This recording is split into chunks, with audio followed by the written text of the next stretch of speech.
Surviving in the in-between is pretty simple. All you have to do is have a consistent plan, manage your sanity levels, and be aware of any situations that could happen. As someone who gets targeted a lot, I'll show you how to survive the in-between in Deceit 2. Before you go into the in-between, you want to avoid any conflict you know you can't win. What I mean by this is if you know someone is infected, but you know your lobby will not vote them out, it's better to wait until you know you can vote them out so the infected does not target you. Not being the infected's target makes it a whole lot easier for surviving in the in-between. But I still get targeted in the in-between since players know I'm a good player. So I'll give you more advice that will help you even when you are being targeted. The major advice that helps me survive in the in-between is to have a consistent plan so you know what you are doing. You don't want to be one of those players that roams around in the in-between doing nothing, which would likely get you killed. So I use these consistent patterns to go through in the in-between. While going through these patterns, I will try to keep my sanity up by doing tasks. It's good to have a sanity above 60 because you're not going to die if you get grabbed. The eyes also drain a lot of sanity. So if an eye starts draining your sanity, either do a task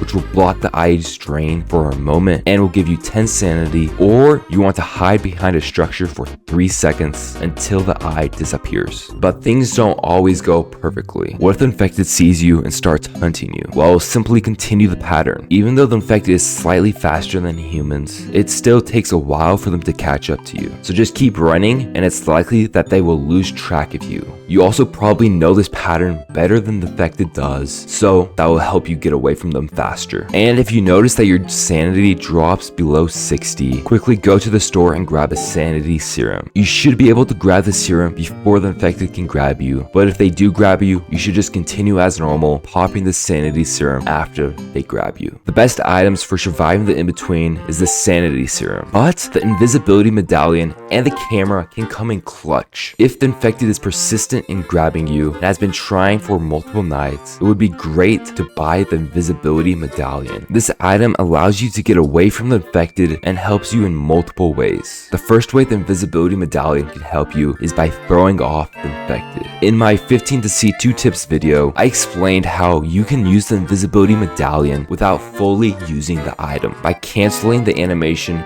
or it can use 1% of the medallion. You can do sort of the same thing with the invisibility medallion while being chased. What you want to do is jump, and while you're jumping, you want to move to your right or left, and at the same time, use the invisibility medallion for 1%. This will cause the infected to stop for a second because they can't see where you're going, and they could possibly think you're staying invisible. Then, right after you touch the ground and you use some of your invis, cancel it and then continue the pattern. But the pattern you run around might not always work. It's likely the infected will catch on to your pattern, so if you notice the infected stops following you, just simply camp by the teleporter and wait for the infected to come. If they don't come, just wait out the in-between, but if they do come, continue the pattern. But there is one problem with this. If the infected is good enough, they could work together by having one player camp at the end location of the teleporter and have the other player come at you while you're waiting at the teleporter entrance. To counter this, you have to pay attention to the infected. If you know only one infected is transformed, you don't have to worry about this at all. But if there's two, you have to remember where the infected is located. You should remember where they're located by either the sound or remembering where you last saw them. If the infected is located near the teleporter, do not go through this teleporter and instead change to a second pattern. Most maps are pretty simple, so it's easy to convert from one pattern to another. If the infected catches on to the second pattern, just do the opposite now. For most games, you won't always go into the in-between by your pattern, which is fine. All you have to do is avoid being by players right when the in-between happens, and then beeline to your pattern you're used to. If there are no vampires or werewolves in the game, camping might be a great option. Just camp by a teleporter with a sanity serum, and if the infected comes by, pop the sanity serum before they grab you, so you don't die. And then you can go to the normal strategy. Even if there is a vampire or werewolf, you can still camp because they are likely not going to target you. But if they decide to grab you or they start targeting you, you want to go back to the normal pattern strategy. If you are in a bad lobby or you notice the infected is not good, you can simply just do tasks. If the